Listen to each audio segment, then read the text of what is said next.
أعوذ بالله من الشيطان اللعين الرجيم. بسم الله الرحمن الرحيم. الحمد لله رب العالمين. الصلاة والسلام على أشرف الأنبياء والمرسلين سيدنا أبي القاسم محمد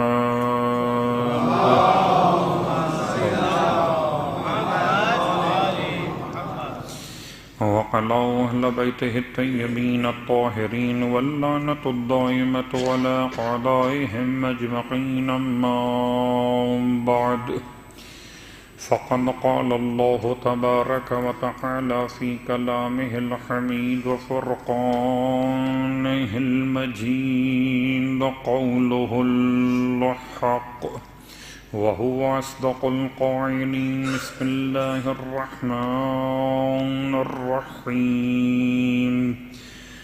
هل أتى على الإنسان حين من الدهر لم يكن شيئا مذكورا. صلوات پڑھے محمد.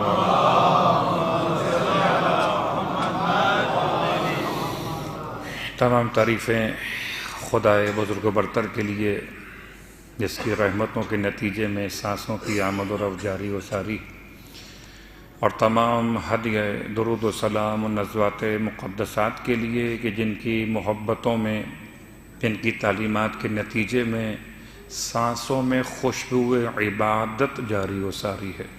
الحمدللہ الذی جعلنا من المتمسکین بالقرآن العظیم وجعلنا من المتمسکین بولایت علی بن ابی طالب علیہ السلام.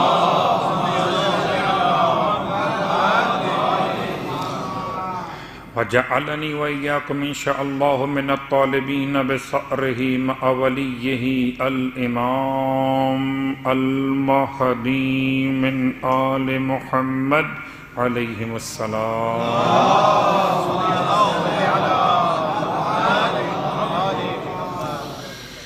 شکر پروردگار عالم کہ ماہ مبارک رمضان کی یہ راتیں مجھے اور آپ کو نصیب ہو رہی ہیں، ورنہ بہت سے ایسے جو اب اہل قبور میں شامل کر لیے گئے، اور مجھے اور آپ کو بھی نہیں معلوم کہ ہم آئندہ آنے والی کس اور رات میں اہل قبور میں شامل کیے جائیں گے.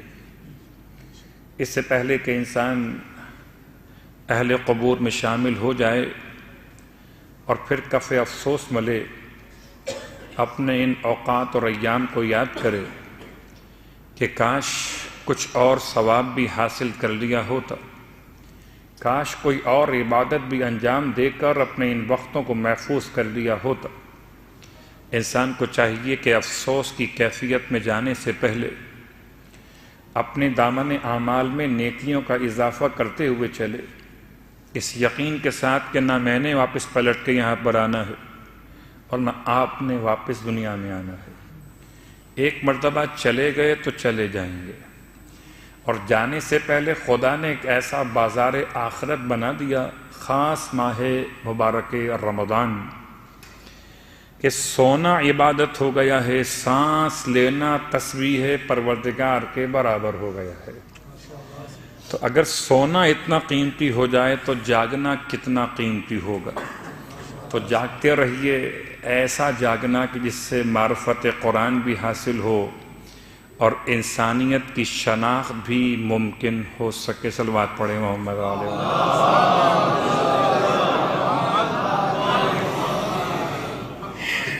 استقبال ماہ مبارک رمضان کے پہلے درس کے بعد آج یہ دوسرا سلسلہ درس. جیسے کہ آپ کی خدمت میں ایک عنوان اعلان کیا گیا، حقیقت انسان سورہ انسان کے آئینے میں. ویسے تو عنوان کے مطابق گفتگو کرنا یہ علماء کی ذمہ داری ہے. یہ طلباء کا کیا عنوان ہو اور کیا گفتگو ہو، یہ تو سمجھیے کہ صرف حاضری کے نمبر مل جائیں تو بڑی بات ہے. کیا لکھ کر آئیں گے اور کیا یاد کر کے سنائیں گے. ہماری اور آپ کی کیفیت ایسی ہے کہ مولا کے کرم کے ساتھ رہتے ہیں، مولا کے عدل کو برداشت نہ کر سکیں گے۔ تو خدایا ہمیں فضل مولا نصیب فرما دینا، اور عدل مولا کے قابل ہم نہیں ہیں، اس لیے ہم کہتے ہیں ہمارے ساتھ عدل کا معاملہ مت فرمانا۔ ان دعاؤں کے ساتھ سورہ مبارکہ الانسان، پورے قرآن مجید میں بہت ساری صورتیں ایسی ہیں جو الگ الگ عنوانات سے پیغامات کو لیے ہوئے، لیکن اگر کوئی آپ سے پوچھے کہ پورے قرآن مجید کا عنوان کیا ہے، قرآن کا عنوان کیا ہے، قرآن کس کے بارے میں آیا ہے، قرآن کیا مسجدوں کے بارے میں آیا ہے، قرآن کیا گھروں کے بارے میں آیا ہے، یا قرآن پہاڑوں کے بارے میں آیا ہے، یا قرآن بہتے ہوئے سمندر کے بارے میں آیا ہے، جواب سب کا ایک ہوگا، قرآن صرف اور صرف کتاب انسانیت ہے۔ اس کا تعلق نہ تو پہاڑوں سے ہے، نہ آبشاروں سے ہے، نہ مکانات کی دیواروں سے ہے، نہ خالی تمام تر اشیاء کائنات سے، اس کا تعلق صرف انسان سے ہے۔ انسان سنے، انسان پڑھے اور انسان سمجھے کہ انسان کا پروردگار اس سے کیا کہنا چاہتا ہے۔ ویسے تو ہر سورہ ہی سورہ انسان ہے، چاہے سورہ بقرہ ہو یا سورہ فیل ہو۔ نہ قرآن گائیں کے بارے میں ہے، نہ ہاتھی کے بارے میں ہے، نہ قرآن عنکبوت مکڑی کے بارے میں ہے، نہ قرآن نمل اور نحل شہد کی مکھی اور چیونٹی کے بارے میں ہے۔ قرآن تو کل بھی انسان کے بارے میں تھا اور آج بھی انسان کے بارے میں ہے، اس لیے کہ قرآن کو ایک عظیم انسان کے سینے پر اتارا گیا ہے۔ لہذا قرآن کا محل نزول بھی انسان ہے اور قرآن کا مخاطب بھی انسان ہے۔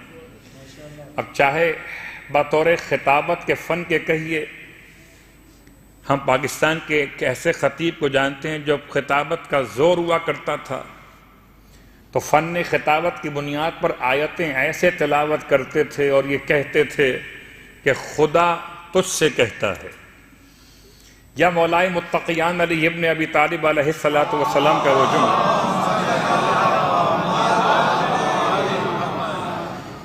کہ انسان اگر چاہے کہ خدا اس سے باتیں کرے یا انسان چاہتا ہے کہ انسان خدا سے باتیں کرے، دو ہی باتیں ہیں، رابطے کے دو ذریعے ہیں، میں خدا سے بات کرنا چاہتا ہوں یا خدا مجھ سے بات کرنا چاہتا ہے۔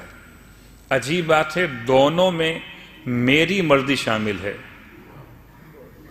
میں خدا سے بات کرنا چاہتا ہوں یا خدا مجھ سے بات کرنا چاہتا ہے، دونوں کے عنوانات میں کام تو مجھے کرنا ہے۔ امام فرماتے ہیں جب میں چاہتا ہوں، ایک انسان کامل وہ جس کے سینے پہ قرآن اتارا گیا، ایک انسان کامل یہ جس نے انسان کو خدا سے بات کرنے کا طریقہ سمجھا دیا۔ ارشاد فرمایا جب میں چاہتا ہوں کہ خدا مجھ سے بات کرے، بہت غور کیجئے گا، شاید آپ اندازہ کریں آج کل تو بڑا آسان ہو گیا، ہو سکتا ہے لائیو بات نہ ہو سکتی ہو تو وائس میسج بھیج کر ریکارڈنگ سے بات محسوس کر لی جائے۔ آپ نے میسج کو آن کیا، ریکارڈنگ شروع ہو گئی، وہ آپ سے بات کر رہے تھے یا کر رہی تھیں، اس کا میسج ہے، چاہے مذکر ہو یا مؤنث ہو۔ آپ نے میسج سنا، ٹھیک، تو آپ نے گویا گرچہ لائیو نہیں تھے مگر میسج سنتے ہوئے لائیو ہو گئے۔ اگر انسان کا میسج آواز ریکارڈنگ کے ذریعے سنے تو لگتا ہے لائیو ہو گیا ہے، اور اگر انسانوں کا رب کا میسج سنے تو کیا لائیو نہ ہوگا؟ یہ قرآن بوسیدہ کل کی کتاب نہیں، قرآن آج کی کتاب ہے۔ کل کی کتاب تھی کل والوں کے لیے، آج کی کتاب ہے آج والوں کے لیے۔ اگر یہ کتاب تبدیل ہوتی حالات و واقعات کے اعتبار سے تو خدا ہر سال نئی کتاب بھیجتا، جیسے آپ ہر سال نئی ڈائری ہاتھ میں لے کر اپنی تاریخیں معین کرتے ہیں، خدا ہر سال نئی کتاب بھیجتا، مگر کتاب ہر سال نہ بھیج کے اس نے بتایا کہ تم اپنے آپ کو اس قابل کرو، کتاب تو ہر سال یہی کام آئے گی۔ تو کتاب مسلسل ہے، کتاب میں کوئی ایسی بات نہیں ہے کہ جو انسان کہے کہ 1400 سال پہلے کے واقعات پڑھ رہے ہیں. مولائے متقیان کا یہ جملہ، جب کبھی میں چاہتا ہوں خدا مجھ سے بات کرے، خدا مجھ سے بات کرے. اب آیت نمبر 1 سورہ مبارکہ دہر، خدا مجھ سے بات کرے. آپ چاہتے ہیں خدا آپ سے بات کرے؟ ہے کوئی؟ اللہ اکبر. میں کیا مثال دوں؟ چلیے آپ جس علاقے میں رہتے ہیں، آپ کے علاقے کا ناظم اگر آپ سے بات کرے تو آپ کی عزت بڑھ جاتی ہے. آپ کے علاقے کا ناظم ہو، کہ شہر کا ناظم ہو، کہ شہر کا کمشنر ہو، کہ ڈپٹی کمشنر ہو، یا کوئی اور اعلیٰ عہدے دار آپ سے بات کرے تو آپ سمجھتے ہیں کہ میں کوئی بہت بڑے منصب پر فائز ہو گیا. انسان اتنا بلند ہو جائے گا تو کہ خدا تجھ سے بات کر رہا ہو. تو کبھی کتاب خدا کھول کر تو دیکھ، یہ کتاب نہیں ہے، یہ خدا کی لائف کال تجھ سے منسلک ہو گئی ہے. یہ سمجھ کے قرآن پڑھ کے تو قرآن نہیں پڑھ رہا بلکہ خدا کی آواز کو سن رہا ہے. جب سماعت اتنی بلند ہو جائے، جب سماعت اتنی بلند ہو جائے، بہت غور کیجئے. کبھی کبھی ایسا ہوتا ہے جب کال انسان کر رہا ہوتا ہے تو ہو سکتا ہے کہ پرابلم درمیان میں آ رہی ہو، سگنل ڈراپ ہو رہے ہوں، لوز ہو رہے ہوں یا ویک ہو رہے ہوں. کہہ لیجیے جو زبان استعمال کیجیے آپ اپنے اپنے اصطلاحات کے اعتبار سے، کہ میں کال تو کر رہا ہوں مگر کبھی آواز کٹ جاتی ہے، کبھی آتی ہے، کبھی کٹتی ہے، کبھی آتی ہے. تو کبھی نیند آپ کو آتی ہے، کبھی بیدار ہو جاتے ہیں قرآن پڑھتے ہوئے. اور جتنی نیند قرآن پڑھتے ہوئے آتی ہے اتنی نیند تو کبھی اور آتی ہی نہیں ہے. حتیٰ کہ الفاظ ڈبل ہونے لگتے ہیں. سوچئے گا کیا یہ کمزوری بدن ہے یا کمزوری روح کا عنوان ہے؟ نفس غالب ہو گیا، روح کمزور ہو گئی. میں اپنے رب سے بات کرتے ہوئے قسم بخدا اگر آپ اپنے عزیز دوست سے بات کر رہے ہوں اور ہوں ہاں کریں اس طرح سے تو آپ کو اچھا جواب مل جائے گا. یہ خدا مہربان ہے کہ آپ اس کو جتنی ویلیو دے رہے ہیں اپنے پروردگار کو وہ کتنی مختصر ہے. اس سے بات بھی کر رہے ہیں، ذہن کہیں اور بھی ہے اور نیند غالب بھی. صلوات پڑھیں محمد و آل محمد. اب پورے قرآن مجید میں اہل بیت اطہار نے کس طریقے سے قرآن کی تلاوت کا طریقہ سمجھایا، کیا انداز بتایا، کیسے تلاوت کی جائے. میں نے ایک بات کل کہی تھی، پھر دہراتا ہوں کہ خدا کے لیے اس بات کے پیچھے مت پڑ جائیے گا کہ مجھے سورہ ختم کرنا ہے، مجھے پارہ مکمل کرنا ہے، مجھے نصف قرآن تک جانا ہے. آپ سمجھیے مجھے خدا تک جانا ہے. اگر ایک لائن خدا کی بات آپ تک پہنچ گئی تو رابطہ ہو گیا. آپ چاہے پوری کتاب پڑھیے کہ نہ پڑھیے، ایک آیت کافی ہے. اور اگر ایک آیت میں بھی انسان رابطہ قائم نہ کر پایا، پورا قرآن پڑھ لے. الفاظ قرآن قرآن نہیں ہیں، اصلا رابطہ خدا قرآن ہے. رابطہ خدا قرآن ہے. ہے کوئی انسان جو اپنے رب سے بات کر رہا ہو؟ امام فرماتے کہ جب میں چاہتا ہوں خدا مجھ سے بات کرے تو میں تلاوت قرآن شروع کر دیتا ہوں. اسی لیے معصوم فرماتے ہیں جہاں کہیں ایسی آیت واقع ہو جائے کہ تمہیں جیسے تم خدا کی بات سن کر جواب دینا چاہو تو جواب ہم تمہیں بتلا دیتے ہیں. جواب کیا دینا چاہیے؟ کوئی مجھ سے کہہ رہا تھا تعریف کیجئے، اتنے سارے کھانے بنائے گئے آج افطار کے عنوان پر، تعریف کیجئے ماشاءاللہ کیا کیا کھانے بنائے گئے ہیں. میں حیران تھا تعریف کس کی کروں، کس کی مذمت کروں. میں نے ایک ہی جملہ استعمال کیا، فَبِأَيِّ آلَاءِ رَبِّكُمَا تُكَذِّبَانِ. خدا کی تمام نعمتیں ہیں، انسان کس کس نعمت کا انکار کرے گا؟ تو اگر دنیاوی نعمتوں کے عنوان سے یہ آیت تو پھر امام جعفر صادق علیہ السلام کا ورنہ. ایک اور عظیم انسان کی بہترین دعوت فکر فرماتے ہیں کہ جب تم پڑھو فَبِأَيِّ آلَاءِ رَبِّكُمَا تُكَذِّبَانِ، اب خدا تم سے کہتا ہے کہ تم دونوں، ایک گروہ جن ایک گروہ انس، تم دونوں اپنے رب کی، اپنے پالنے والے کی کون کون سی نعمتوں کو جھٹلاؤ گے؟ تو اب یہ سوالیہ جملہ ہے، جواب دینا چاہیے. اگر کوئی فون پر آپ سے سوال کر رہا ہو، بتائیے آپ نے ہمارے لیے عید کا سامان بھیج دیا اور آپ جان بوجھ کے کہیں آواز نہیں آ رہی، سوال کیا تھا؟ آواز نہیں آ رہی. تو یہ تو ہو سکتا ہے کہ انسان کسی کو دھوکہ دے رہا ہو، لیکن سب کو دھوکہ دینا آسان ہے، سب سے مشکل ہے اپنے آپ کو دھوکہ دینا. اور جو انسان خدا کو دھوکہ دے رہا ہو، وہ خدا کو نہیں خود کو دھوکہ دے رہا ہے. اور جیسے انسان اگر خود کو تلاش کر لے تو خود کو تلاش نہیں کر رہا، خدا کو تلاش کر رہا ہے. ہمارا اس دفعہ انشاءاللہ پورا عنوان ذرا مشکل ہوگا، انسان کو انسان کے ذریعے پہچاننا. انسان کو انسان کے ذریعے پہچاننا. کس طرح مغربی معاشرے نے انسان کی تعریف کی ہے، مشرقی معاشرہ انسان کی تعریف کیسے کرتا ہے، اسلام نے انسان کی تعریف کو کیا بیان کیا.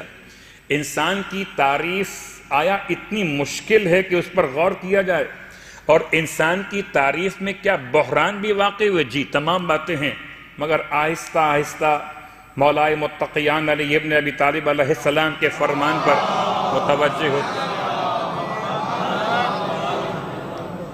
اتنا مشہور عنوان ہے جو ہمیشہ بار بار پڑھا گیا اور مجھے اور آپ کو زبانی یاد کہ جس نے اپنے آپ کو پہچان لیا اس نے اپنے رب کو پہچان لیا. تو رب کو پہچاننا تو بعد میں ہے، آئیے پہلے میں اپنے آپ کو پہچانوں. تو اپنے آپ کو پہچانوں تو کیا گلاس سے پہچانوں؟ اپنے آپ کو پہچانوں تو میں کس گلاس میں پانی پیتا ہوں اس سے پہچانوں گا. اپنے آپ کو پہچانوں تو میں کون سی گاڑی میں بیٹھنا پسند کرتا ہوں اس سے پہچانوں گا. میں اپنے آپ کو پہچانوں تو کون سا کپڑا انتخاب کرتا ہوں، کیا میں اپنے لباس سے اپنے آپ کو پہچانوں؟ کیا لباس میں اتنی صلاحیت ہے کہ یہ انسان شناختی کا کام دے سکے؟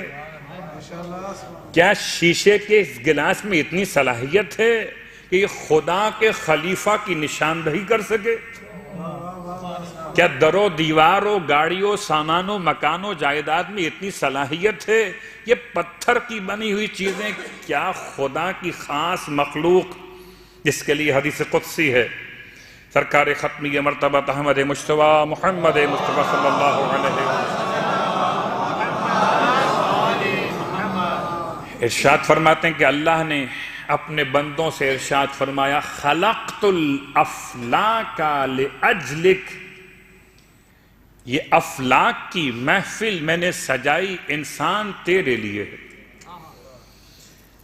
یہاں آپ کی خدمت میں جملہ مکمل کرتے ہوئے آج ذرا سا آنے والی تمام راتوں کا خلاصہ کہیے کہ آپ کو اندازہ ہو جائے کہ ہم کس طرح سے اپنی بات کو مکمل کریں گے. انسان کامل کی مثالیں من حیث خواتین من حیث مرد لے کر آئیں گے، لیکن انسان خدا کا فرمان سنے. خدا نے اعلان کیا خلقت الافلاک لاجلک، کہ میں نے افلاک کو بنایا تیرے لیے. افلاک میں سب کچھ شامل ہے. حیرت کی بات ہے، لوگ ماہ رمضان کے چاند کے لیے پریشان ہیں، حالانکہ چاند تو بنا ہی انسان کے لیے. تم چاند کو دیکھتے اور چاند تمہیں دیکھتا ہے. صلوات پڑھے محمد و آل محمد. ایک چھوٹا سا واقعہ ہے، مشکل عنوانات پر واقعات سے آسانی پیدا کی جاتی ہے. چاندنی رات تھی اور اپنے محل کی چھت پر زمانے کا ایک عباسی خلیفہ یعنی کہ ہارون الرشید لعنہ وہاں ٹہل رہا تھا. ہارون رشید عباسی خلیفہ، اس کے ساتھ ساتھ اس کی اہلیہ زبیدہ. تو چاند کے موضوع پر بات نکل آئی. چاند چمک رہا تھا، 14ویں کی شب تھی، جس کو ہم کہتے ہیں چاندنی رات تھی. تو ایک مرتبہ ہارون کہتا ہے کہ خدا نے چاند کو کتنا خوبصورت بنایا ہے، اتنا حسین بنایا کہ اس جیسا اور کوئی حسین کیا ہوگا جیسے چاند حسین ہے. زبیدہ نے پلٹ کے جواب میں کہا لیکن انسان چاند سے زیادہ حسین ہے. اس لیے کہ خدا نے چاند کو انسان کے لیے بنایا ہے، نہ کہ انسان کو چاند کے لیے بنایا ہے۔ ذرا رؤیت ہلال کے مسئلے پر بھی توجہ رہے، اور اس کیفیت حقیقت انسان پر بھی ذرا میرے ساتھ رہیے گا۔ زبیدہ کہتی ہے کہ انسان چاند سے زیادہ خوبصورت ہے۔ یہ خوبصورتی رنگ کی بات نہیں ہو رہی، صلوات پڑھے محمد والا۔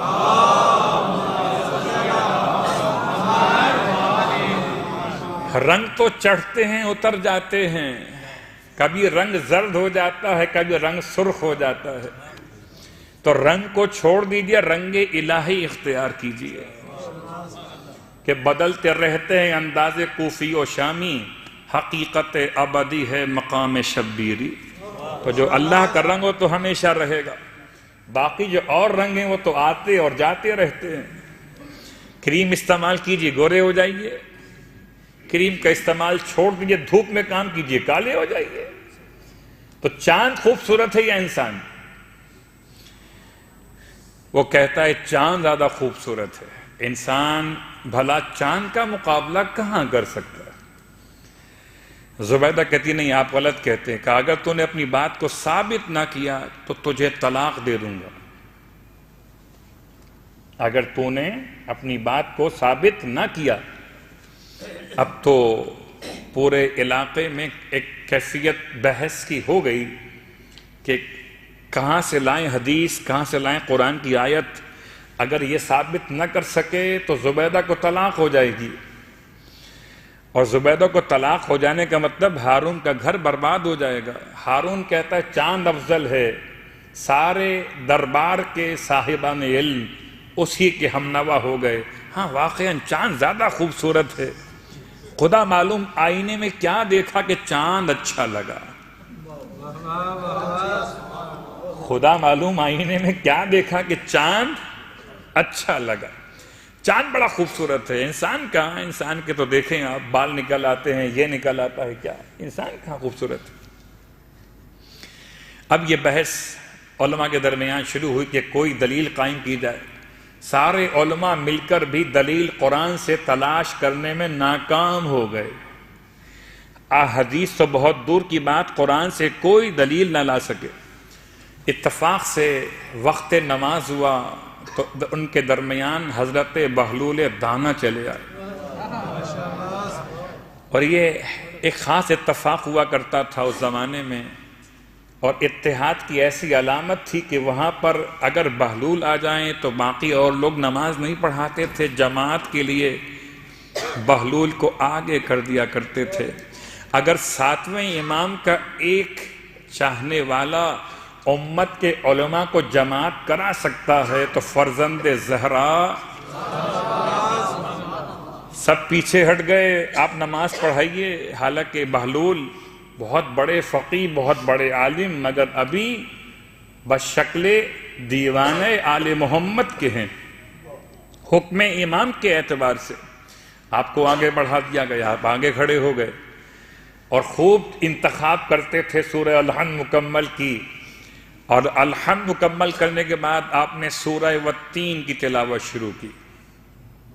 ابھی سارے علماء کا فیصلہ ہو چکا ہے کہ قرآن مجید میں کوئی ایسی آیت نہیں ہے جو بتائے کہ چاند افضل ہے یا انسان افضل ہے، اور حضرت بہلول دانا نے سورہ والتین کا انتخاب کیا۔ بسم اللہ الرحمن الرحیم، والتین والزیتون وطور سینین وہذا البلد الامین لقد خلقنا القمر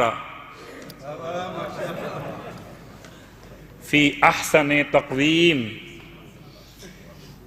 اگر مجلس کی برکت سے آپ پہنچے ہوئے ہیں تو وہاں پر کیا مجمع کا حال ہوا ہوگا؟ وہ تو حافظ قرآن بھی بہت تھے پیچھے کھڑے ہوئے۔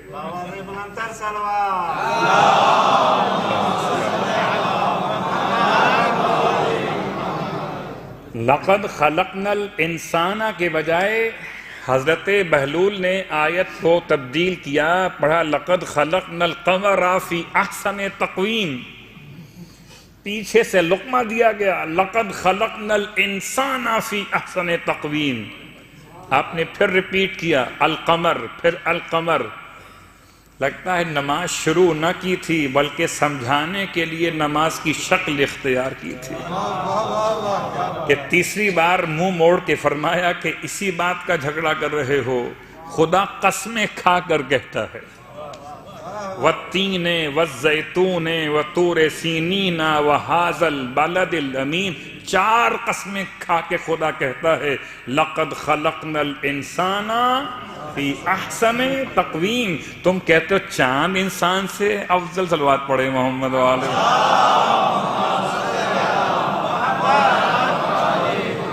لیکن میں حیران ہوں ان علماء کو کیا ہو گیا تھا، یہ دربار میں خوشامدی کھانے انسان کے علم کو زنگ لگا دیتے ہیں۔ معاف کیجئے گا مجھے جملہ سخت نہ بول دیا ہو، یہ دربار میں خوشامدی کھانے انسان کے علم کو زنگ لگا دیتے ہیں، ورنہ کیا شق القمر کا واقعہ یاد نہ تھا، وہ انسان ہی تھا۔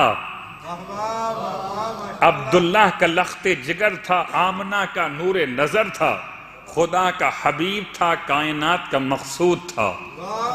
اس نے اشارہ کیا انسان اتنا افضل ہے کہ اگر انگشت شہادت کو اٹھا کر چاند کو اشارہ کرے تو چاند 2 ٹکڑوں میں تقسیم ہو جائے۔ خوبصورت کون ہے؟ جو چاند توڑ کر چاند بنا دے، وہ خوبصورت ہے۔ نعرہ تکبیر، نعرہ رسالہ، یا رسول اللہ،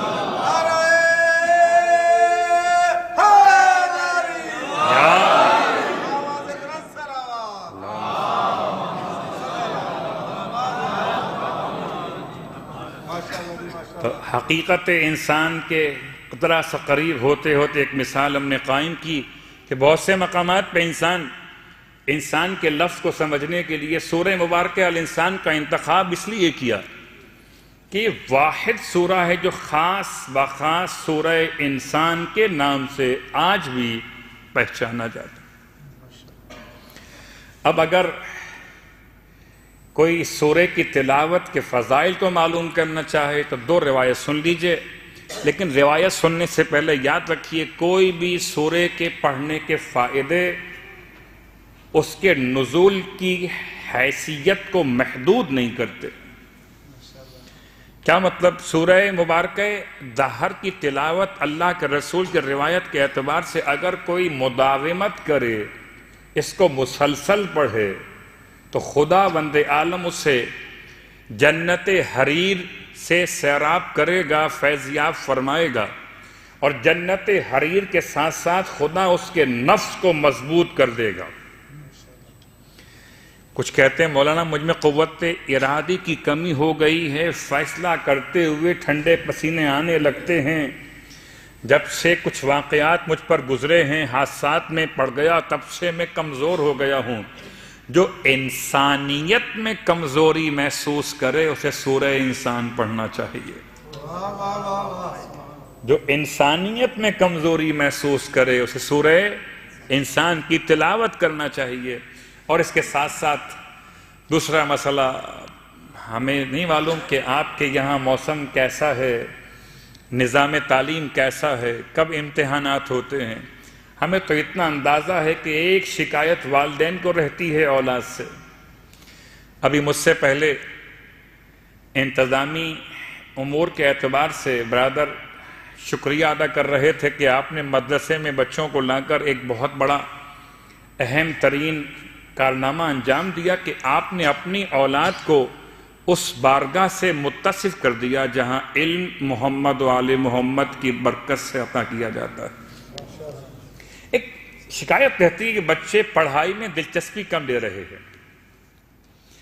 ایک تو بچوں کی فطرت ہے کھیلنا زیادہ ہے اور پڑھنا کم ہے۔ اب تو نظام تعلیم بھی ایسا بنا دیا گیا کہ کھیل ہی کھیل میں پڑھا بھی دیا جائے، الگ سے بٹھا کے پڑھانا مدرسہ محسوس نہ ہو، مدرسہ تعلیم کے لیے محدود نہ ہو، بلکہ کھیل کے میدان کو مدرسے میں تبدیل کر دیا جائے کہ انسان اپنے بچوں کے کھیل کھیل میں ہی کچھ ایسی باتیں سکھا دے کہ اس کے لیے باعث حصول علم قرار پائیں۔ اس لیے روایت کے جملے تو نہیں، البتہ علماء کا بیان ہے کہ اگر انسان سورہ مبارکہ دہر کو لکھے 3 برتنوں پر یعنی کہ زعفران سے لکھے یا خاک شفا سے لکھے، اور اس کے بعد برتن کا پانی اس کو دھو کر ایک میں جمع کر لے اور پھر اس پانی کو 7 دن تک بچے کو پلائے، تو خدا اس کی برکت سے اس کی جو دلچسپی ہے پڑھائی میں، اس کی تقویت میں اضافہ فرما دیتا ہے۔ یعنی جو پڑھائی میں کمزوری ہو رہی تھی، دلچسپی کم ہو رہی تھی، اگر چاہتے ہیں کہ سورہ دہر کو اس طرح بھی استعمال کریں تو یا انسانیت کمزور ہو تو سورہ دہر پڑھیے، سورہ انسان پڑھیے، یا اگر علم سے محبت کم ہو رہی ہو تو سورہ انسان لکھ کر دھو کے پلا دیجئے۔ ارے اگر سورہ انسان لکھ کر دھو کے پلا دیں تو انسان زیادہ ماہر صاحب علم ہو جائے، تو کیا کہنا اس کا جس کے قلب پر سورہ دہر نازل ہوا ہو۔ سورہ دہر کے کچھ نام بھی ہیں، سورہ دہر کے علاوہ سورہ انسان بھی کہتے ہیں، سورہ حل عطا بھی کہتے ہیں، سورہ حل عطا کے علاوہ سورہ الابرار بھی کہتے ہیں۔ اس کا ایک نام اور بھی سورہ مبارکہ المفتاح، المفتاح کہیے، ابرار کہیے، حل عطا کہیے، یا کہیے سورہ دہر کہیے، سورہ انسان کہیے۔ آیت نمبر 1 سے قریب ہوتے ہوئے یہ سورہ، ابھی اختلاف ہے علماء کے درمیان کہ پورا سورہ مکے میں نازل ہوا کہ مدینے میں نازل ہوا، یا بعض آیتیں مکے میں نازل ہوئیں اور بعض مدینے میں نازل ہوئیں۔ اس بحث سے آگے بڑھیے، جہاں آل محمد کے فضائل کا تذکرہ ہو، مکے میں آئے تب بھی آل محمد کے لیے ہے، مدینے میں آئے تب بھی آل محمد کے لیے۔ ماشاءاللہ سبحان اللہ۔ تو 31 آیات پر مشتمل یہ سورہ، آیت نمبر 1 بسم اللہ الرحمن الرحیم۔ اور اب یہ بات تو بہرحال بہت بار بیان کی جا چکی کہ بسم اللہ الرحمن الرحیم آیت کا حصہ شمار نہیں کیا جاتا سوائے سورہ مبارکہ الحمد کے، باقی تمام سورتوں سے پہلے بسم اللہ الرحمن الرحیم حصہ شمار ہو کہ نہ ہو، مگر بغیر بسم اللہ کے سورہ پڑھنا کچھ اچھا نہیں لگتا، سوائے سورہ براءت کے جہاں خدا نے خود سے بسم اللہ کو رکھا ہی نہیں ہے۔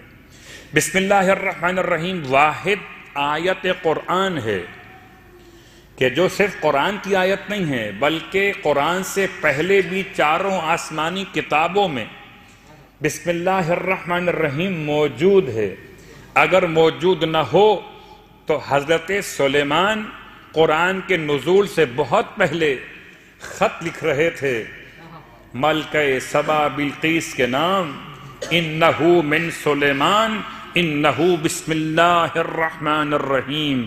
گویا قرآن بعد میں ہے بسم اللہ، جب سے علم کا، جب سے انسانیت کے خلیفہ خدا ہونے کا اعلان کیا گیا، انبیاء آتے رہے، بسم اللہ موجود رہی۔ اب سمجھ میں آتا ہے مولا نے فرمایا تھا خدا نے سارے علم کو جمع کر دیا ہے قرآن مجید میں، قرآن کے علم کو سورہ الحمد میں، اور سورہ الحمد کے سارے علم کو بسم اللہ الرحمن الرحیم میں، بسم اللہ کے سارے علم کو بسم اللہ کے با کے اندر، اور سارے با کے علم کو با کے نیچے والے نقطے میں، وَأَنَا النُّقْطَةُ تحت البا۔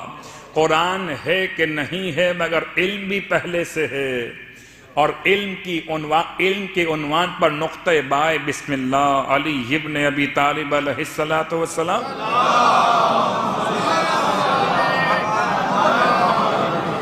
کہ فضائل کا اظہار بھی پہلے سے ہے۔ بسم اللہ الرحمن الرحیم گرچہ بہت سارے مقامات پہ انسان پڑھتا بھی ہے، لکھتا بھی ہے، سنتا بھی ہے، مگر یاد رکھیے بسم اللہ الرحمن الرحیم کی تلاوت اکیلے انسان کے سارے مسائل کا حل ہے۔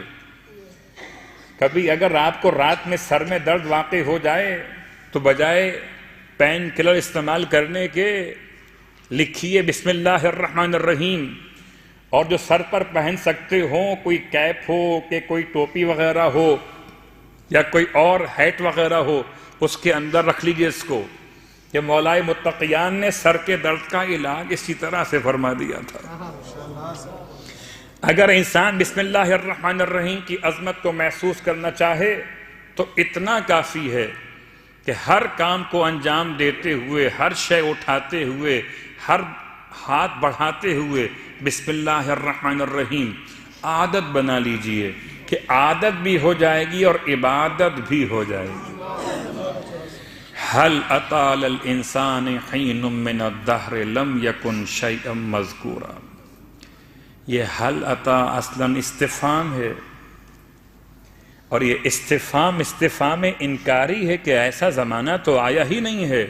حین کہتے ہیں ایک زمانے کے حصے کو، من الدہر، دہر کہتے ہیں طول زمانہ کو، پوری دنیا کی مدت کو جمع کیے ہوئے ہے۔ حل اتا انسان کے لیے کوئی زمانوں میں زمانے کا حصہ ایسا نہیں آیا، لم یکن شیئا مذکورا، جبکہ وہ قابل ذکر نہ رہا ہو۔ انسان کی شناخت کے لیے چلیے آپ کو لیے چلتے ہیں کہ انسان کی شناخت ایسا مشکل مسئلہ تھی کہ سورہ مبارکہ البقرہ کی آیت نمبر 30 پڑھیے تو آپ کو اندازہ ہو کہ انسان کی شناخت کے بارے میں فرشتے پریشان تھے۔ وہ کہہ رہے تھے اَتَجْعَلُ فِيهَا مَن يُفْسِدُ فِيهَا وَيَسْفِكُ الدِّمَاءَ وَنَحْنُ نُقَدِّسُ لَكَ وَنُسَبِّحُ بِحَمْدِكَ وَنُقَدِّسُ لَكَ۔ تب خدا نے فرمایا انی عالم ما لا تعلمون۔ فرشتے کہتے تھے انسان کو نہ سمجھتے ہوئے، فرشتے انسان کو سمجھنے سے قاصر ہیں، کیا کہتے ہیں پروردگار اس کو بناتا ہے، اس کو یہ کیا کرے گا، اس کو قرار دیتا ہے، انی جاعل فی الارض خلیفہ، اسے بناتا ہے خلیفہ، یہ انسان کو، یہ زمین پر خون بہائے گا، فتنہ و فساد برپا کرے گا، جبکہ ہم تیری تسبیح کو بیان کرتے ہیں، تیری تقدیس کو بیان کرتے ہیں۔ خدا نے ایک ہی جواب دیا، جو میں جانتا ہوں وہ تم نہیں جانتے۔ خدا نے اپنے علم کا مظہر قرار دیا ان حضرت انسان کو، علم آدم الاسماء کلہا۔ خدا کہتا ہے اس نے سکھا دیے آدم کو سارے کے سارے نام۔ رکے رہیے گا، وہ تو آدم کے لیے، ہم تو غیر آدم ہیں نہیں، ہم آدمی ہیں، وہ آدم تھے، نسبت کا نام آدمی ہے، اور جلد کی حیثیت میں بشریت ہے تو بشر بھی ہیں، مگر نہ مراد آدمی ہے نہ مراد بشر ہے، خدا کی مراد تو انسان ہے۔ آدمی سمجھنا آسان ہے، بشر سمجھنا آسان ہے، انسان سمجھنا آسان نہیں ہے۔ اسی لیے فرشتوں نے کچھ اور دیکھا اور حضرت شیطان نے کچھ اور دیکھا۔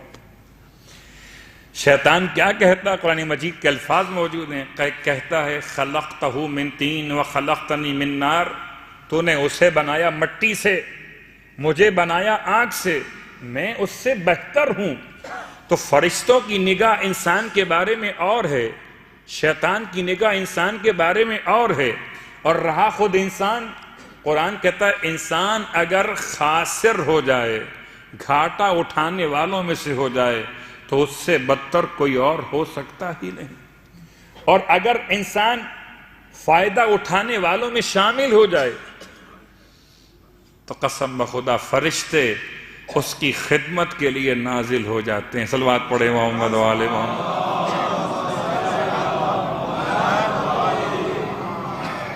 لیجئے آج کی اس گفتگو کو یہاں پر لا کے مکمل کریں کہ انسان کی پہچان کا ایک طریقہ فرشتوں کا بیان، ایک طریقہ شیطان کا بیان، ایک طریقہ خدا کا اعلان، اور وہ جملہ مکمل کرتے ہوئے جو اللہ کے رسول نے فرمایا خلقت الافلاک، خدا کہتا ہے میں نے افلاک کو پیدا کیا لأجل کا، تیرے لیے، چاند تیرے لیے، ستارے تیرے لیے۔ اب یہ الگ بات ہے کہ ستارہ کسی ایک انسان کے گھر پہ اتر جائے، یہ انسانوں کو کیا ہو گیا جو ستاروں سے اپنی چال تلاش کرتے ہیں، ایسے ہو جاؤ کہ ستارے تمہاری چال دیکھ کے اپنی چال کا انتخاب کریں۔ وہ کہتے ہیں جی ستاروں کی چال بہتر نہیں ہے لہذا یہ کام نہ کیا جائے۔ حیرت کی بات ہے، تم انسان، سامنے سے ایک حیوان گزر گیا، کا راستہ کاٹ دیا اس نے، اب میں آگے کیسے بڑھوں؟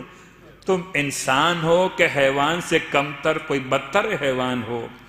انسان تو وہ ہے کہ جو کائنات اس کے ہاتھوں میں ایسے خلقت الافلاک، خدا کہتا ہے میں نے سارے افلاک کے نظام کو تیرے لیے بنایا. وَخَلَقْتُكَ لِأَجْلِي، اور تجھے میں نے اپنے لیے بنایا. ساری کائنات انسان کے لیے اور انسان خدا کے لیے. اب غور کیجئے گا، رخ کیا ہو گیا؟ رخ یہ ہو گیا کہ ساری کائنات میرے پیچھے اور میں خدا کے حکم کے پیچھے. ساری کائنات میرے پیچھے، بہت غور کیجئے گا، ساری کائنات میرے پیچھے کب؟ جب میں خدا کے حکم کے پیچھے. اور اگر میں خدا کی مخالفت کروں تو ساری دنیا کے پیچھے میں، دنیا میرے آگے آگے. دنیا اتنا ذلیل کرتی ہے. اس لیے سنیں، انسان کامل کی وصیت سنیں. وصیت بڑی عظیم ترین وصیت ہے. اگر میرے اور آپ کے والد محترم بستر پہ پڑے ہوئے ہوں، آخری سانس لے رہے ہوں، مجھے اپنے باپ سے بڑی محبت ہو، قسم بخدا میں اپنے باپ کے الفاظ کو بہت غور سے سنتا ہوں، اور کچھ یاد رہے نہ رہے، ابا کی وصیت تھی نقوی صاحب مجلس تو آپ پڑھیں گے، یہ یاد رہ گئے آپ کو؟ ابا کی وصیت تھی وادی حسین میں دفن کرنا، اس لیے وہاں تک لے کر پہنچ گیا. ارے والد کی وصیت تھی کہ میں اتنے پیسے مسجد میں لا کر دے دوں، میں لا کے دے رہا ہوں. وصیت اپنے باپ کی یاد ہے. مومنوں کو اپنے باپ کی وصیت یاد کب ہوگی؟ بستر شہادت سے. علی ابن ابی طالب علیہ السلام کی وصیت. ارشاد فرماتے ہیں وہ خاص جملہ جو امام نے متوجہ کیا، وَأَن لَا تَبْغِيَ الدُّنْيَا وَإِن بَغَتْكُمَا. اے میرے پیارے بیٹے حسن و حسین، تم دنیا کی خواہش پیدا مت کرنا، دنیا کی طرف رغبت پیدا مت کرنا. وَإِن بَغَتْكُمَا، اگرچہ دنیا تمہاری خواہش کر رہی ہو. میں اس کو کیسے آسان کروں قبلہ؟ جیسے ہی آپ دنیا سے بے نیاز ہوتے ہیں، دنیا آپ کی طرف آگے بڑھتی ہے، اور جب آپ دنیا کی طرف آگے بڑھتے ہیں، دنیا آپ سے 2 قدم اور آگے بڑھ جاتی ہے. صبح سے شام ہو جاتی ہے دنیا تلاش کرتے کرتے. دنیا آگے آگے، انسان پیچھے پیچھے. خدا کہتا ہے وہاں کہاں جا رہا ہے؟ اور تو میں نے بنائی ہی تیرے لیے ہے. اس لیے خدا کا پیغام آتینی عبدی اجعلک مثلی، بندے میری اطاعت کر، میں تجھے اپنے جیسا بنا دوں گا. میں تجھے اپنے جیسا بنا دوں گا. خدا جیسا بننے کا مطلب کیا ہے؟ انا حی لا اموت، میں ایسا زندہ جسے موت نہیں آتی.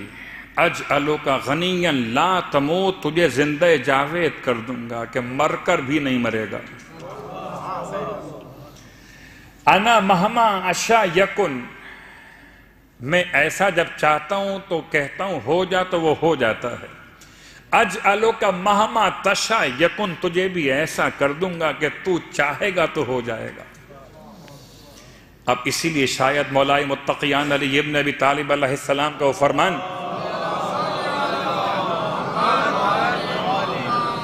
ارشاد فرماتے ہیں مولا، بہت مشہور روایت، 1000 مرتبہ سنی ہوئی، کبھی سوچا بھی ہے کہ اس روایت کو کب ہم اپنے ساتھ میچ کریں گے. مولا فرماتے ہیں مومن کی مثال وہ ہے کہ مومن اگر دیوار سے کہے سونے کی ہو جا تو وہ سونے کی ہو جاتی ہے. قسم بخدا مولا کو معلوم ہے، 101 نہیں 1001% معلوم ہے کہ مومن دیوار کو کہے گا نہیں. امام نے مومن کا مقام بتایا کہ مومن میں اتنے پاورز موجود ہیں کہ اگر چاہے تو دیوار کو کہے سونے کی ہو جا تو وہ ہو جائے گی. لیکن کبھی ان پاور کو استعمال کیا کسی مومن نے؟ حضرت ابو ذر نے استعمال کیا پاور کو؟ کہ مومن نہیں تھے؟ آپ تھے مومن. ان سے بہتر مومن کون ہوگا جو ایمان کے 8ویں درجے پر یا ایمان کے 9ویں درجے پر فائز ہو؟ کیا آپ نے اپنے پاور استعمال کیے؟ ورنہ تو آپ چاہتے تو مکے اور مدینے کی گلیاں سب سونے کے مکان ان کے ہوتے. اور آج کہا جاتا کہ صاحب اگر امداد چاہیے تو ابو ذر کے پاس جائیے، امداد وہاں سے ملے گی. کیا حضرت سلمان نے پاور استعمال کی اپنے؟ نہیں، وہ تو ایک پودینہ جو کھانے کی دعوت کی ہے، اس میں روٹی رکھی، نمک رکھا، پودینہ نہیں ہے. تو اس پودینے کو لینے کے لیے اپنا وضو کا لوٹا گروی رکھوانے جاتے ہیں، تب جا کے پودینے کے پتے ملتے ہیں. وہ تو فرماتے تو پودینہ تو کیا، جو چاہتے باغ جنت سے، جو چاہتے خدا کے حکم سے مل سکتا تھا. چلیے، خدا کا لطف و کرم کہ خدا نے انسان کو دعوت فکر دی. مجھے کربلا سے صرف 2 جملے بیان کرنے ہیں، اور پھر روز انشاءاللہ تفسیر سورہ دہر کے ساتھ ساتھ 2 عنوانات میں ساتھ ساتھ انشاءاللہ چلیں گے. ایک عنوان روزانہ ایک ایسی خاص نماز کا تذکرہ جو بہت کم بیان کی جاتی ہے، تاکہ اس پورے مہینے میں ہم ان نمازوں سے کم از کم واقف تو ہو جائیں جو نمازیں پڑھنے کے لیے معصومین نے طریقے بیان کیے. اور پھر مادران آسمانی، یعنی وہ مقدس خواتین کا تذکرہ کہ جنہیں خدا نے معصومین کی ماں قرار دیا. انشاءاللہ آنے والے راتوں میں ان خواتین کا بیان بھی آئے گا. لیکن پہلے اس بات کو مکمل کر لیں کہ مولا کے اس جملے سے کہ مولائے متقیان علی ابن ابی طالب علیہ السلام نے فرمایا کہ مومن کی مثال کہ اگر وہ دیوار کو کہے سونے کی ہو جائے تو وہ ہو جاتی ہے. کربلا میں 72 مومن تھے. کسی نے کہا کہ روٹی آ جائے آسمان سے، کسی نے کہا کہ پانی آسمان سے آ جائے.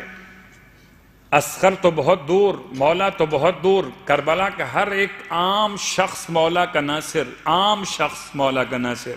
حتیٰ کہ وہاب کلوی، حتیٰ کہ زہیر قین، حتیٰ کہ حر ابن یزید الریاحی، یہ کیا تمام اس منزل پر فائز نہیں تھے کہ اگر ٹھوکر زمین پہ مارتے تو چشمے ابل آتے؟ کہیں آپ نے کسی روایت میں سنا ہے؟ قسم بخدا میں تو روز رات دن خدا سے اپنی نوکری کی سلامتی مانگتا ہوں. یہ میری حیثیت ہو کر رہ گئی ہے. میں رات دن خدا سے اپنی ویزے کی بات مانگتا ہوں، رات دن میں اپنے بچوں کی بات مانگ رہا ہوں. میری حیثیت یہاں تک آگے رک گئی ہے. کربلا کے میدان میں کہیں آپ نے سنا یا پڑھا کسی شہید نے خدا سے پانی مانگا ہو؟ کسی شہید نے خدا سے روٹی مانگی ہو؟ کسی شہید نے حالات کا شکوہ کیا ہو؟ اللہ اکبر. اور رات بھر ذکر خدا کر رہے تھے لیکن زبان پر شکوہ خدا نہیں تھا. وہ ساری صلاحیتوں کے مالک تھے. ان سے بڑا مومن کون ہوگا کہ جن کے ایمان کی گواہی خود فرزند رسول نے دی ہے. قسم ہے خدا کی، واللہ انی لا عالم اصحابا، قسم ہے خدا کی میں ایسے اصحاب کو نہیں جانتا جو میرے اصحاب سے زیادہ باوفا ہوں. یہ کربلا سے پہلے حضرت آدم کا دور اور کربلا کے بعد امام زمانہ علیہ السلام کا دور. ایسے اصحاب واللہ.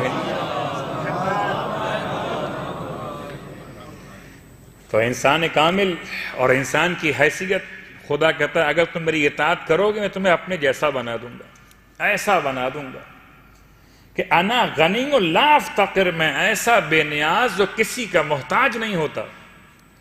اجعلک غنیا لا تفتقر، میں تجھے ایسا بنا دوں گا کہ در در بھٹکنے سے، مانگنے سے محفوظ ہو جائے گا. تجھے غنی بنا دوں گا. اور جسے خدا غنی بنا دے اسے زمانے کی مہنگائی فقیر نہیں کر سکتی. اور جو خود سے غنی بن کر بیٹھ جائے خدا جب اسے چاہے فقیر کر سکتا. تو جسے خدا غنی بنا دے اسے کوئی فقیر نہیں کر سکتا. غنی ہونے کے لیے گھر میں سامان لازم نہیں ہے. غنی ہونے کے لیے گھر میں کچھ نہ ہو، حتیٰ کہ وہ گوسفند کی کھال ہو جس پر بچوں کا بستر لگتا ہو وہ اٹھا کر سائل کو دے دی جائے. گھر میں کچھ نہ ہو تب بھی انسان غنی ہو سکتا، اور گھر میں سب کچھ ہو تب بھی انسان بخیل ہو سکتا. تو اس کا مطلب سامان کے ہونے یا نہ ہونے سے انسان غنی و بخیل نہیں ہوتا، بلکہ انسانیت ہو تو انسان کریم ہوتا ہے، حیوانیت ہو تو انسان بخیل ہوتا ہے. اور آئیے، چونکہ ہم نے وعدہ کر لیا کہ ایک نماز کا بیان بھی ہوگا اور ایک مادران آسمانی میں سے ایک خاتون کا بیان بھی ہوگا. آج کی نماز، یعنی جو آج نماز بیان کرنا ہے نمازوں میں سے، یہ اگر آپ تلاش کرنا چاہیں گے تو مفاتیح الجنان کچھ نمازیں بیان اس میں ہوئیں، کچھ کتاب زاد المعاد، کچھ کتاب اقبال سید ابن طاؤس کی کتاب، اور اس کے علاوہ بعض نمازیں بیان ہوئیں الباقیات الصالحات میں، کہ جو ملحقات میں شامل ہے مفاتیح الجنان کے ساتھ.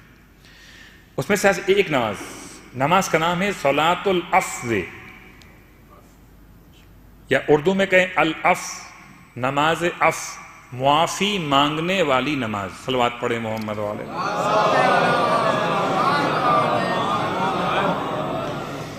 یہ 2 رکعت نماز ہے. نیت ہوگی نماز پڑھتا ہوں 2 رکعت نماز عفو قربتاً الی اللہ، اور رکعت اول ہو کر رکعت دوم، دونوں رکعتوں میں الحمد کے بعد ایک مرتبہ سورہ انا انزلنا، دونوں رکعتوں میں ایک مرتبہ سورہ انا انزلنا. میں کوشش کروں گا کہ ایسی نمازیں بیان کروں جو میں اور آپ آسانی کے ساتھ پڑھ سکتے ہیں. انا انزلنا تو اتنا مشکل سورہ نہیں ہے. نماز مکمل کیسے کرنی ہے؟ اب انا انزلنا پڑھنے کے بعد آپ نے حالت قیام میں 15 مرتبہ پڑھنا ہے. بہت چھوٹا جملہ ہے. کیا ہے؟ ربی افوکا افوکا افوکا افوکا افوکا افوکا افوکا افوکا، 15 مرتبہ. رکوع میں جائیے، رکوع کا ذکر کیجئے، پھر ربی افوکا افوکا افوکا 10 مرتبہ پڑھنا ہے. بالکل نماز جعفر طیار کے انداز میں، جب کھڑے ہوں رکوع سے سیدھے ہو کر 10 مرتبہ کہیں ربی افوک. سجدے اولا میں ذکر کے بعد کہیں ربی افوک. سجدے اولا سے اٹھنے کے بعد بیٹھ کر کہیں ربی افوک. سجدہ ثانیہ میں پھر ذکر کے بعد کہیں ربی افوکا افوکا افوکا. اسی انداز سے 2 رکعت نماز مکمل کرنی ہے. نماز کا نام ہے نماز عفو. ماہ رمضان سے بہتر اور کون سا رحمت کا مہینہ ہوگا جہاں انسان خدا سے معافی مانگنا چاہے، اور اس یقین کے ساتھ کہ خدا تو ہر وقت معاف کرتا ہے اپنے بندوں کو، ماہ رمضان میں تو ہر ساعت میں معاف کرتا ہے. نماز کے ساتھ ساتھ ایک ایسی شخصیت کا تذکرہ بھی کہ جنہوں نے واقعاً کیا انسان کامل کی حیثیت میں پیغام دیا. یہ کون سی خاتون ہے؟ ان خاتون کا نام ہے حضرت مریم. ویسے تو ارادہ کیا تھا کہ جناب آمنہ بنت وہب سے شروع کریں گے، لیکن جناب مریم سے آغاز کر رہے، اس لیے کہ ابھی آمنہ کے لخت جگر کا بیٹا امام مہدی کا زمانہ باقی ہے، اور امام مہدی کے زمانے کے ساتھ امام کے زمانے کے اعتبار سے آنے والے 4 انبیاء میں 4 انبیاء زندہ ہیں. ان میں سے ایک خاص نبی حضرت عیسیٰ علیہ السلام، کہ جن کو 2000 سال تو ہو چکے، پردہ غیب میں جائے ہوئے، آسمان پر اٹھائے گئے زمانے کے اعتبار سے اگر حضرت عیسیٰ 2000 سال زندہ رہ سکتے ہیں تو کیوں ضد کرتے ہو کہ امام مہدی ابھی پیدا ہوں گے؟ پیدا ہوئے نہیں ہیں. حضرت خضر علیہ السلام 4000 سال پہلے، حضرت ادریس علیہ السلام 7500 سال پہلے، حضرت الیاس علیہ السلام 7000 سال پہلے، یہ سارے انبیاء چاروں کے چاروں زندہ ہیں. سارے مسلمانوں کو یقین ہے، اگر 7500 کا یقین ہے، 7000 کا یقین ہے، 4500 کا یقین ہے، 2000 کا یقین ہے، تو ابھی 1173 برس امام مہدی کو ہوئے ہیں. اس پر کیوں شک کیا جا رہا ہے؟ بس اتنا فرق ہے کہ آنے والا وہ عظیم پیغمبر جس نے حضرت مریم کی آغوش میں آنکھ کھولی. مریم کون؟ اتنا بلند مقام حضرت مریم کا کہ سب سے پہلے تو میں یاد دلا دوں کہ مریم کے لفظی معنی ہیں کنیز خدا، اور کنیز اسے کہتے ہیں جو اپنے آپ کو آتش جہنم سے بچانے میں کامیاب ہو جائے، مریم وہ جو اپنے آپ کو بچا کے لے جائے، فاطمہ وہ جو پوری ملت کو بچا کے لے جائے۔ مریم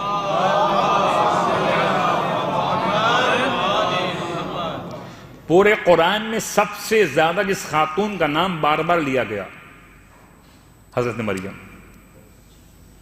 پورے قرآن میں جس خاتون کا نام سب سے زیادہ لیا گیا نام مریم،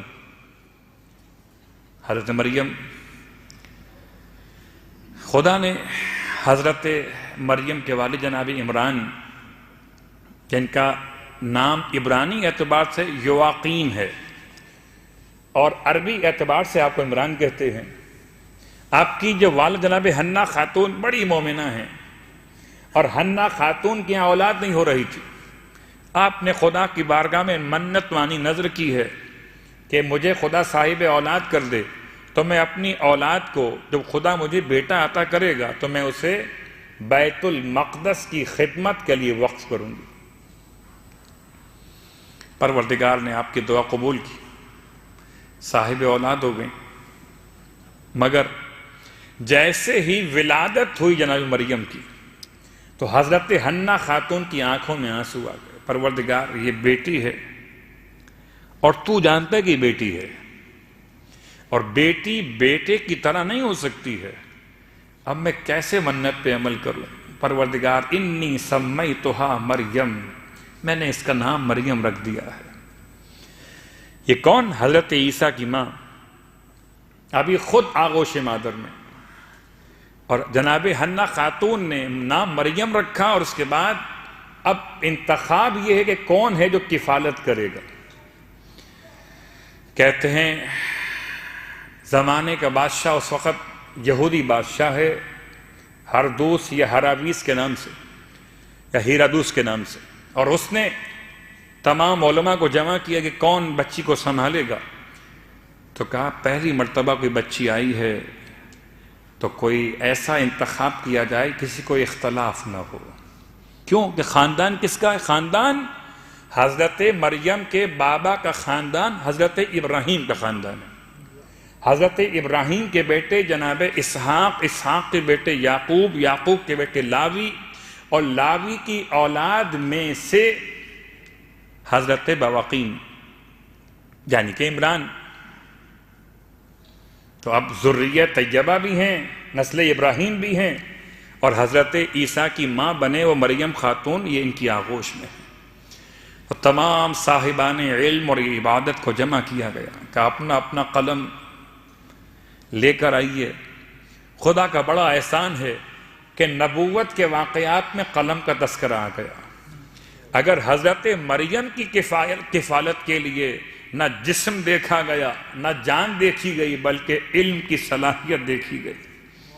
اپنے اپنے قلم لا کے ڈال دیجئے پانی کے اندر، سب کے قلم ڈوب گئے، حضرت زکریا کا قلم پانی کی سطح بلند رہا، آپ منتخب ہو گئے۔ آپ نے اس بچی کی تربیت کی، کفالت کی، محراب عبادت میں اسے روڈ چھوڑ کے جاتے تھے، جب پلٹ کے آتے تھے، مومن دیوار سے نہیں کہتا کہ سونے کی ہو جا، مومن خدا سے نہیں کہتا کہ کھانا آسمان سے بھیج دے، جب خدا اپنے بندوں کو خود خاص مقامات پہ بلاتا ہے تو کھانا بھی کھلاتا ہے۔ جب حضرت زکریا پلٹ کے واپس آتے تھے، دیکھتے تھے کہ کھانے موجود ہیں، پوچھتے تھے یا مریم ان لک ھذا، یہ سب کہاں سے آ گئے؟ مریم کہتی تھی ھذا من عند اللہ، یہ اللہ کی طرف سے ہیں، اللہ جسے چاہے بے حساب روزی عطا کرتا ہے۔ حضرت مریم اتنی حسین خوبصورت، میں پھر کہوں گا انسان، اور انسان سب سے زیادہ خوبصورت ہے، چاہے وہ انسان شکل مذکر میں ہو یا شکل مؤنث میں ہو، سب سے زیادہ خوبصورت ہے۔ اور اسی لیے مریم جیسی پاک دامن، مریم جیسی بطول بی بی، خدا نے آپ کو صاحب اولاد کر دیا۔ اور ایک جملہ کافی ہے، قسم بخدا اتنا بڑا امتحان خدا نے کسی اور خاتون سے نہیں لیا، بغیر شوہر کے صاحب اولاد کر دیا۔ اور پھر صاحب اولاد بھی نہیں، صاحب اولاد ہو کر سامنے سب کے بلایا کہ سب کے سامنے آؤ. ذرا سوچیے گا بیٹھ کے کہ کیا تصور کیا جا سکتا ہے. وہ مسجد کوفہ میں مولائے متقیان علی ابن ابی طالب علیہ السلام کی بارگاہ مقدس میں وہ خاتون کے جسم میں کچھ ایسی کیفیت پیدا ہوئی کہ فیل ہوتا تھا شاید کہ یہ حاملہ ہو گئی، اور اس کے بھائیوں نے، اس کے والدین نے اس کے لیے بہت مشکل صورتحال پیدا کر دی اور اس کے عصمت کے خلاف باتیں سمجھنے لگے، جبکہ ایسا واقعہ نہیں تھا. مسئلہ حل کون کرے؟ مولا وہ دکت القضاء پر بیٹھ کے فیصلے کیا کرتے تھے مسجد کوفہ میں. اب خاتون کا کیس آ گیا، امام نے الگ خیمہ لگوایا، بیت التشت کے نام سے آج بھی مقام موجود ہے، اور وہاں پر امام نے تشت رکھوا کر اس پر برف منگوا کر اس خاتون کو بیٹھنے کا حکم دیا، اور اس کے جسم کی جو کیفیت تھی مرض کی وہ ختم کر دی. جو کچھ تھا وہ الگ ہو گیا اور اس کی پاک دامنی ثابت ہو گئی. تو یہ تو آسان ہے، یہ بڑا مشکل ہے کہ آغوش میں بچہ بھی ہو اور پاک دامن بھی ہو. آغوش میں بچہ بھی لے کر آئیں اور پاک دامن بھی کہلائیں. قسم بخدا حضرت مریم پر سلام و درود ہو، آپ حکم خدا سے قوم کے سامنے آئی ہیں، اور جب قوم کے سامنے آئیں تو پروردگار نے ایک کرم کیا کہ اچھا تم بات مت کرنا، تم اشارے سے کہنا کہ میں آج روزے سے ہوں، تو میں بات نہیں کر سکتی. تو تم نے سوال جواب کرنے، قوم بڑی بپھری ہوئی تھی نا، تم نے جو سوال جواب کرنے یہ گود کے بچے سے خود کر لو. تو یہ خاموشی کا روزہ بڑا اچھا لگتا ہے اگر غیبت سے بچا. صلوات پڑھے محمد والے.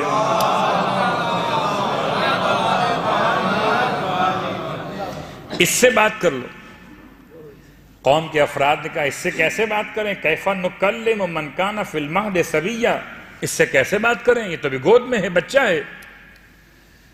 بچے نے یہ دیکھا کہ یہ بڑے ہو کر مجھ سے بات کرنے سے عاجز ہیں، بچہ خود ہی بولنا شروع ہو گیا. قال انی عبداللہ آتانی الکتاب. لیکن میں اتنا کہوں گا حضرت مریم، آپ کی آغوش میں حضرت عیسیٰ نے کلام شروع کیا کہ تاکہ آپ کی عصمت کو محفوظ کریں، اور کربلا کے میدان میں اصغر نے اشارے شروع کیے تاکہ اپنے بابا کی مظلومیت کو بتائیں. جب امام فرما رہے تھے بیٹا علی اصغر، یہ میری زبان نہیں سمجھ رہے، بیٹا میں ان سے کہتا ہوں کہ تم بڑے پیاسے ہو، ایک قطرہ پانی اپنے ہاتھ سے لا کے تمہیں پلا دیں، یہ میری بات نہیں سمجھ رہے. بیٹا تم حجت خدا کے فرزند ہو، حجت تمام کرو. بیٹا تم خود بتا دو کتنی پیاس لگی ہے. اللہ اکبر. آج پہلا روزہ تھا نا، اے روزے دارو، جب آپ نے روزہ کھولا تو پانی استعمال کیا ہوگا نا. واہ غربتا، ایک روزہ کھولا پانی کتنا پیا ہے. ہائے رونے والو، یہ 3 دن کی پیاس کی شدت میں بچہ ہے، اس نے بابا کی بات کو خوب سمجھا ہے. ایک مرتبہ اپنی چھوٹی سی زبان اپنے ہونٹوں پہ پھرانا شروع کی. اشقیاء میں جتنے صاحبان اولاد تھے منہ موڑ موڑ کے رونے لگے. ایک کوہرام مچ گیا. اتنے میں عمر سعد نے آواز دی، ہرملا جلدی کر، میں کہوں گا حضرت عیسیٰ آپ ماں کی گود سے بولے تو کسی قوم کے فرد نے پتھر بھی نہیں مارا. لوگوں کی زبانیں بند ہو گئیں. ہائے حسین کا بیٹا اپنے بابا کی غربت کو ثابت کرنے آیا تھا، خالی ہاتھ آیا تھا، مگر ایسا تیر مارا گیا، پانی نہ دینا تھا نہ دیتے، کم از کم تیر تو نہ مارتے. رونے والوں عجیب ظلم ہوا. پوری کربلا کی تاریخ میں کوئی شہید ایسا نہیں جس کو 3 مرتبہ شہید کیا گیا ہو۔ واحد اصغر کی شہادت ایسی ہے جو 3 انداز سے بیان ہوئی ہے، یا تیر سے گلا ایسے چھدا جیسے اونٹ نہر کر دیا جائے، یا پھر اس طریقے سے شہزادے کو قبر سے نکالا گیا اور خنجر سے گلا کاٹا گیا، نو کے سینہ پر سر کو بلند کیا گیا۔ وہاں غربتا، ارے اس ماں کا کیا حال ہوا ہوگا جس نے 6 مہینے کے بیٹے کے کٹے ہوئے سر کو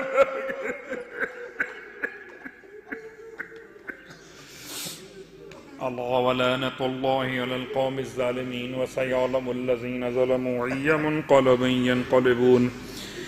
باراللہ واسطہ محمد و آل محمد کا ہماری اس عبادت کو اپنی بارگاہ میں قبول و مقبول فرما۔ باراللہ واسطہ محمد و آل محمد کا پروردگار سرکار سید الشہداء کا واسطہ، شہزادے علی اصغر کے چھوٹے چھوٹے ہاتھوں کا واسطہ، روزے دار بیٹھے ہیں، روزہ کھول کے آ کے بیٹھے ہیں، پروردگار کے ہونٹوں سے جو دعا نکل رہی ہے، اصغر کے سوکھے ہوئے ہونٹوں کا واسطہ، خشک زبان کا واسطہ، پروردگار تمام کی مانگنے والوں کی دعائیں مقبول و منظور فرما۔ باراللہ واسطہ محمد و آل محمد کا میرے مالک دنیا بھر میں جہاں کہیں صاحبان ایمان آباد ہیں، ان کی مشکلات کا، ان کی پریشانیوں کا خاتمہ فرما دے۔ باراللہ واسطہ محمد و آل محمد کے تمام مومنین مومنات کی جان، مال، عزت و آبرو کی حفاظت فرما۔ باراللہ واسطہ محمد و آل محمد کا تمام اہل باطل کو نیست و نابود فرما۔ باراللہ واسطہ محمد و آل محمد کا میرے مالک یہ راتیں بڑی قیمتی ہیں، میرے مالک ان راتوں میں اپنی عبادت کی، تلاوت قرآن کی توفیق عطا فرما۔ باراللہ واسطہ محمد و آل محمد کا ان راتوں میں ہمیں وہ تمام اعمال کی توفیق عطا فرما جو تجھ کو راضی کر سکیں۔ باراللہ واسطہ محمد و آل محمد کا مرنے سے پہلے کربلا معلیٰ کی زیارت نصیب فرما، مرنے کے بعد کربلا والوں کی شفاعت نصیب فرما، جنت میں کربلا والوں کے قدموں میں غلاموں کو جگہ نصیب فرما، امام زمانہ علیہ السلام کے ظہور میں تعجیل فرما، ہم کو بھی ہمارے مرحومین کو بھی امام کے ادنا ترین خدمت گزاروں میں شامل فرما۔ 1 مرتبہ سورہ الحمد اور 3 مرتبہ سورہ اخلاص کی تلاوت کی التماس۔ آج کی افطار کا انتظام پارپیہ فیملی کی جانب سے کیا گیا تھا، ان پارپیہ فیملی کے مرحومین اور حاضرین کے تمام مرحومین کے لیے سال فرما دیجیے۔ بسم اللہ الرحمن الرحیم، الحمد للہ رب العالمین، الرحمن الرحیم، مالک یوم الدین، ایاک نعبد و ایاک نستعین، اہدنا الصراط المستقیم۔